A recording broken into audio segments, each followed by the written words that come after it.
Hi all, we are No Board Games and we wanted to thank the Anarchist Book Fair for having us. Let me introduce No Board Games. We are a small collective based on two passions that we have in common, activism and board games. Since 2013, we are developing radical board games. You can consider us as an informal board game editor, as we are taking care of every aspect of our board games, from the idea to the design and the testing. Additionally, on our website noboardgames.com, we are releasing the PDF print and play version of some interesting games, including our first board game, RIOT.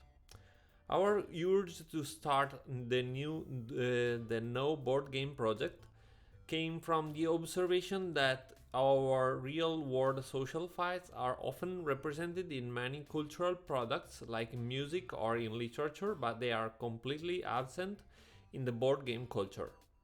In the board games, the thematic is usually fantastic, war, or capitalistic accumulation, and this fault is due to a general denigration of the board gaming world and play in general, which is not yet considered an art or a form of propaganda or of communication, unlike photography, cinema, comics, and video games, by most of the people and sadly sometimes by activists as well.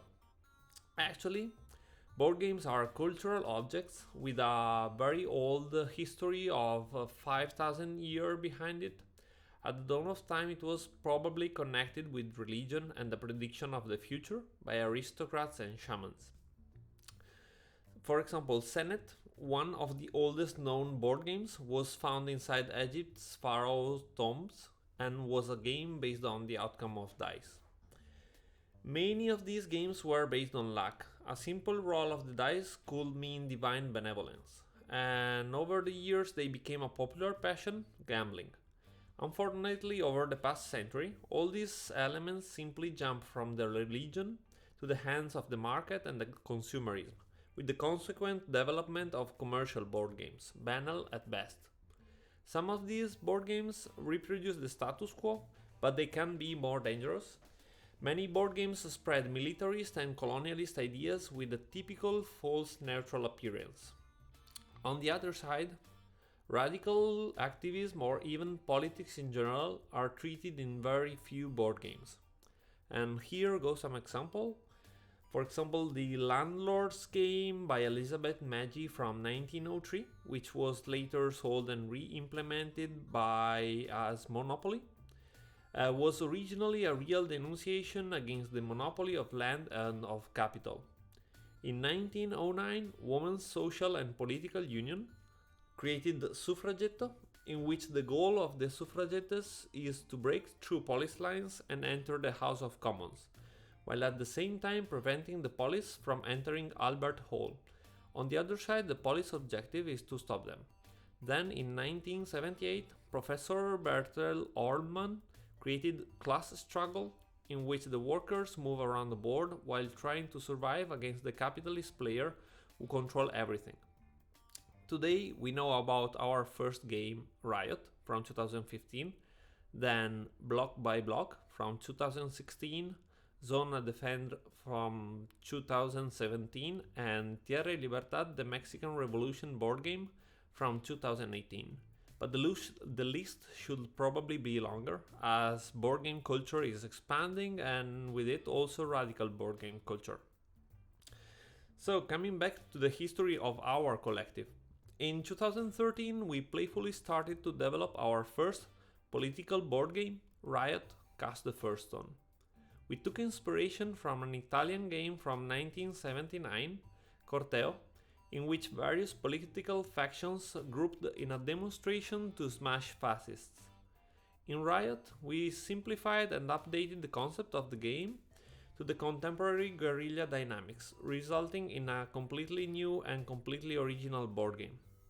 When we say original, we want to highlight that in RIOT, you will not find just another copy and paste from a known rule set, but one written from scratch which attempts to mimic the real-world interactions between social players.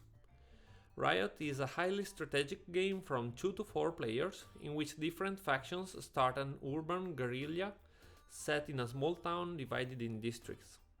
The game is highly asymmetric, having different factions with different mechanics. One player will be the police, two players will manage the anarchists and the autonomist factions, and the fourth player will play the nationalists. The goal of the anarchists and of the autonomists is to create stable autonomous zones in the districts.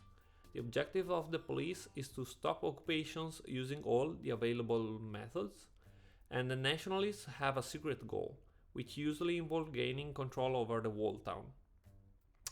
Then in 2014, in order to obtain the funding for producing the real game, we ran a crowdfunding campaign. The campaign was successful thanks to 170 bakers and a big communication effort on our side. Then we contacted with an industry present also in Italy, and we got the game boxes fabricated. We fabricated 1000 boxes, which is the bare minimum when it comes to industrial production. The selling of these boxes allowed us to recover from the expenses needed for realizing such a project, like the graphic designer, boxes production itself, the website, etc. etc. Then, enriched from the experience from RIOT and from the lessons learned, this year we got motivated and we started developing a new board game called the Fully Automated Board Game. It is a fast party game from 5 to 10 players, featuring robots, workers' unions, automation, ludism, strikes, and collectivization. 2 of the players will impersonate 2 greedy capitalists, competing for the largest accumulation of capital. The other players will be workers, some of them with a secret role, like the ludist, able to destroy robots, the Stakhanov, more worthy for the capitalists, or the small bourgeois, which betrays his class aiming to accumulate his own treasure.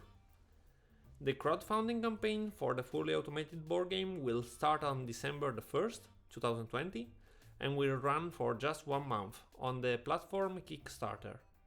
You can keep updated with our projects on various social networks like Mastodon, Facebook, Twitter, and Telegram. And you can find all these links on the contacts page or our website, noboardgames.com. So stay tuned and keep an eye on the upcoming crowdfunding campaign. Thanks for your attention and enjoy the rest of the fair. Ciao!